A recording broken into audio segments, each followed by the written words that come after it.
మోహన్ అనే 32 యువకుడు ఒక ప్రైవేట్ కంపెనీలో 10 ఏళ్లుగా నమ్మకంగా పనిచేస్తున్నాడు. అతను చాలా క్రమశిక్షణ గలవాడు. కానీ ఒకరోజు అతను చాలా తీవ్రమైన సీరియస్ నిర్ణయంతో తన బాస్ గదిలోకి వెళ్ళాడు. మోహన్ బాస్తో ఇలా అన్నాడు, "సర్, నేనీ ఉద్యోగం మానేస్తున్నాను. ఇక్కడ కొంతమంది సహోద్యోగులు నా గురించి పనికిమాలిన మాటలు మాట్లాడుకుంటున్నారు. ప్రతి మనిషిలోనూ మంచి చెడులు ఉంటాయి. కానీ నన్ను విమర్శించడానికి వాళ్ళెవరు? ఇలాంటి వాతావరణంలో నేను పనిచెయ్యలేను." అందుకు బాస్, "మోహన్, నువ్వు 10 ఏళ్లుగా ఇక్కడ పనిచేస్తున్నావు. నీకు త్వరలో ప్రమోషన్ వచ్చే అవకాశం కూడా ఉంది. తొందరపడి నిర్ణయం తీసుకోకు" అని నచ్చజెప్పే ప్రయత్నం చేశాడు. కానీ మోహన్ వినలేదు. అప్పుడు బాస్ ఒక చిన్న ఆలోచన చేసి, "సరే మోహన్, నువ్వు వెళ్లే ముందు నేను చెప్పే ఒక చిన్న పని చేస్తావా?" అని అడిగాడు. మోహన్ సరేనన్నాడు. బాస్ ఒక గాజు గ్లాసు నిండా అంచు వరకు నీళ్లు పోసి మోహన్ చేతికిచ్చాడు. "ఈ గ్లాసును అరచేతిలో పెట్టుకుని ఆఫీసులోని ప్రతి గదికి వెళ్లి తిరిగి నా దగ్గరికి రావాలి. కానీ గుర్తుంచుకో, ఒక్క చుక్క నీరు కూడా కింద పడకూడదు" అని నిబంధన పెట్టాడు. మోహన్ ఆ సవాలును స్వీకరించాడు. గ్లాసువైపు తీక్షణంగా చూస్తూ అడుగులో అడుగు వేసుకుంటూ ఆఫీసంతా తిరిగివచ్చాడు.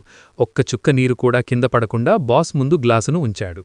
"సర్, నేను పని పూర్తి చేశాను. కావాలంటే సీసీ కెమెరాల్లో చెక్ చేసుకోండి" అన్నాడు గర్వంగా. అప్పుడు బాస్ మెల్లగా నవ్వి ఇలా అడిగాడు, "మరి మోహన్, నువ్వు అన్ని గదులకు వెళ్లావు కదా? అక్కడ ఎవరు నీ గురించి ఏం మాట్లాడుకుంటున్నారో విన్నావా?" దానికి మోహన్ ఆశ్చర్యంగా, "లేదు సార్, నా ఏకాగ్రత అంతా ఆ గ్లాసు మీద నీళ్లు కింద పడకుండా చూడటం మీదనే ఉంది. అందుకే వాళ్లు ఏం మాట్లాడుకుంటున్నారో నేను అస్సలు గమనించలేదు. నాకు వినిపించలేదు కూడా" అన్నాడు. బాస్ చిరునవ్వుతో ఇలా అన్నాడు, "మోహన్, నీ సమస్యకు సమాధానం ఇదే. నీ దృష్టి నీ పనిమీద, నీ లక్ష్యం మీద ఉన్నప్పుడు చుట్టూ ఎవరు ఏం మాట్లాడుకున్నా నీకు వినిపించదు.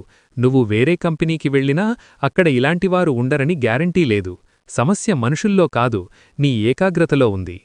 బాస్ చెప్పిన మాటల్లోని అంతరార్థాన్ని గ్రహించిన మోహన్ తన ఏకాగ్రత పక్కదారి పట్టడం వల్లే అనవసర విషయాలకు ప్రాధాన్యత ఇస్తున్నానని తెలుసుకున్నాడు. వెనువెంటనే ఉద్యోగం మానేసే నిర్ణయాన్ని విరమించుకుని రెట్టింపు ఉత్సాహంతో పనిలో నిమగ్నమయ్యాడు. ఆఖరిగా ఒక్క మాట, మన గురించి జనం ఏమనుకుంటున్నారు అనేది మనకనవసరం. అదేదో సినిమా ఫంక్షన్లో రజనీకాంత్ గారు చెప్పినట్లు, మొరగని కుక్క, వాగని నోరు, ఈ రెండూ లేని ఊరు ఎక్కడా ఉండదు. మన పని మనం చేసుకుంటూ పోవడమే. మనం సమాధానం చెప్పుకోవాల్సింది పైన ఉన్న పరమాత్మకు, లోపల ఉన్న అంతరాత్మకు. మళ్ళీ కలుద్దాం. వస్తా.